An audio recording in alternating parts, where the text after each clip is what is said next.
कभी कोई संतान ना हो। और इस वचन से जब रावण को यह वचन मिल गया, वरदान मिल गया, तो रावण का अहंकार और भी बढ़ गया।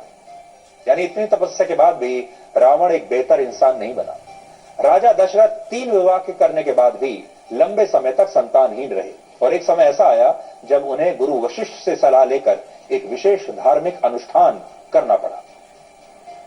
रामचरितमानस में बताया गया है कि जब श्रृंगी ऋषि ने यज्ञ किया और इस यज्ञ के दौरान अग्नि से प्रकट हुए एक दिव्य पुरुष ने राजा दशरथ की तीनों पत्नियों को यानी तीनों रानियों को खीर दी प्रसाद स्वरूप, तो उसी खीर को चखने के बाद राजा दशरथ के 4 पुत्र हुए।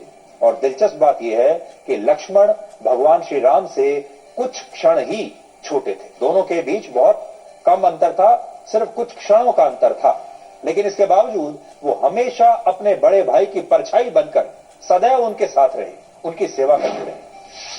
जबकि आज अगर आप कलयुग में देखेंगे तो भाइयों के बीच ऐसा प्रेम आपको कहीं दिखाई नहीं देता। राम और लक्ष्मण के इस देश में अब भाइयों के बीच पैसे और संपत्ति को लेकर खूनी झगड़ा होता है। बहुत कम लोग ऐसे हैं जिनके पास शायद लक्ष्मण जैसा छोटा भाई होगा।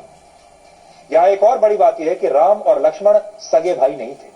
सबसे पहले राजा दशरथ की पत्नी कौशल्या ने भगवान श्री राम को उसी स्थान पर राजमहल में जन्म दिया जहां 22 जनवरी को राम मंदिर का उद्घाटन होना है।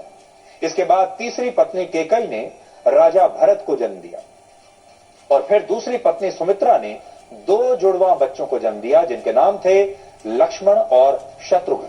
यानी लक्ष्मण और शत्रुघ्न भगवान श्री राम और भरत दोनों से ही कुछ क्षण छोटे थे, लेकिन चारों भाइयों में अटूट और निस्वार्थ प्रेम था। आजकल तो भाइयों में आपस में इसलिए भी झगड़ा होता है